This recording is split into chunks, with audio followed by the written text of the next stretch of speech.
everyone, welcome to WinHEC Online Windows 10 Fall Creators Update. My name is Matt Chung. I'm a program manager on the strategy and ecosystem team here at Microsoft. I'm Phil Frazee, and I'm a software engineer on the USB team. Today we're really excited to talk about a couple of USB Type-C tools that we have. The USB Type-C connection exerciser and the USB Type-C MUT, which has been eagerly anticipated by our partners. Folks often tell us that they keep hearing the word MUT when USB gets talked about. Phil, what does MUT actually stand for? MUT, or M-U-T-T, stands for Microsoft USB Test Tools, and we do use that name a lot.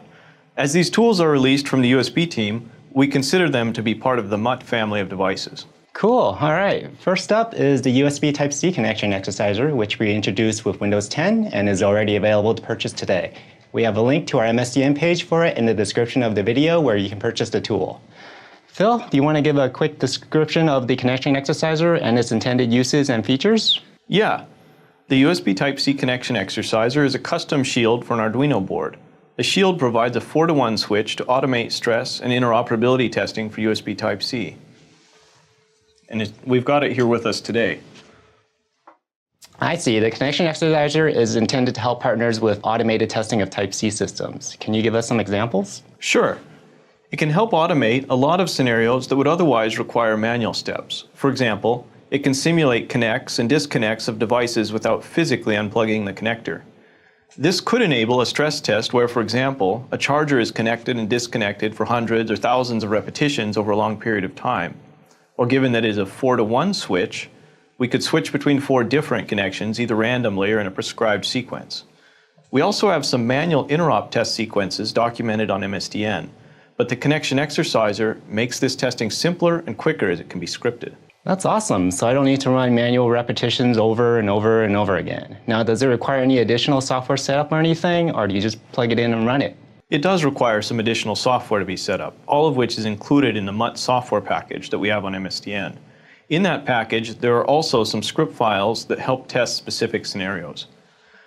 When running with the HOK, our hardware lab kit, the tests automatically include all the necessary tools, and you will not need to do any special software setup. That's really cool. So which ones are you going to be showing us today? We'll be demoing basic connect, disconnect, and some stress testing. So let's get started with setting it up. For our demo, we'll attach a USB flash drive to connector J4. You'll notice that each connector is labeled J1 through J6.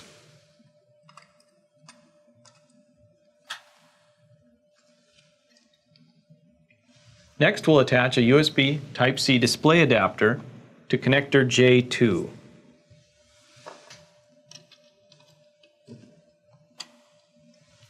And a USB PD-capable charger to connector J3.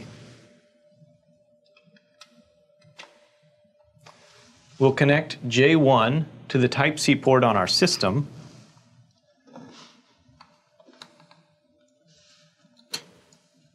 And finally, we'll connect the Type-B port on the Arduino to our system as well. This will be the control port.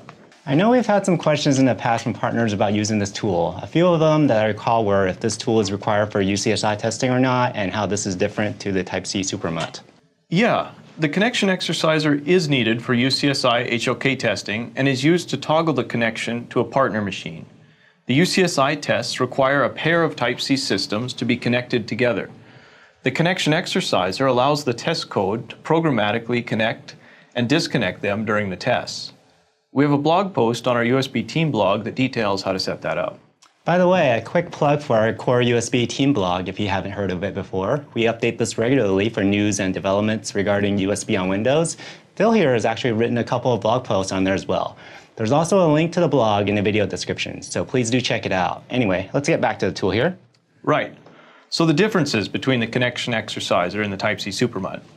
The connection exerciser requires other devices to be plugged into it to do testing. It's a pass-through device, whereas the Type-C SuperMUT is the device that you plug in to test the Windows system. We'll talk a bit more about the Type-C SuperMUT shortly during the next video, so stay tuned. Let's get started. We'll be using a utility that's available in the MUT software package called connexutil.exe. First, we'll disconnect all ports with the following command: connexutil/set port 0. Now we'll connect the flash drive with the command set port J4.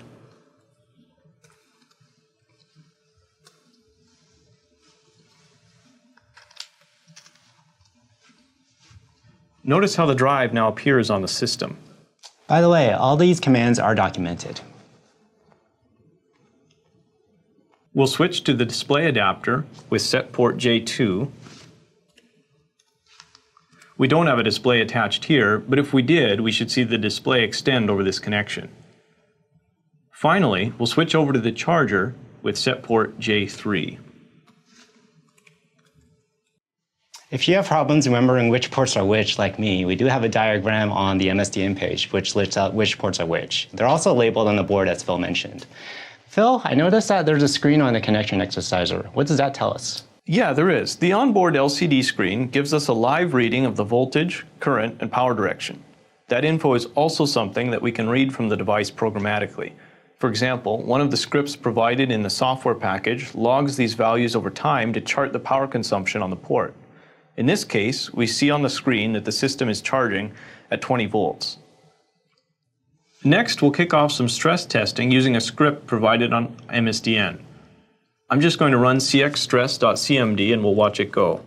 So we want to test random disconnects and connects on the system to make sure that it can handle that kind of automated stress testing. Yeah, this script is switching between all 4 ports, including all being disconnected, in a randomized order at random time intervals. The intervals may measure in seconds, which would allow a power delivery contract or alternate mode to be entered, or milliseconds, which may prematurely interrupt the negotiation sequence. The goal of this script is to stress the stability of the USB-C connection over a long period of time. That's really helpful, so you don't need to do all that manually. Thanks, Phil, for showing us how to set up the connection exerciser and how to set up some test scenarios. These are just a few of the features available on the connection exerciser. I think we're almost out of time for this session. Any other comments? We have a lot more details on our MSDN page for additional test cases. Please do check it out. Thanks for watching and learning about the connection exerciser. Don't forget to fill out the survey.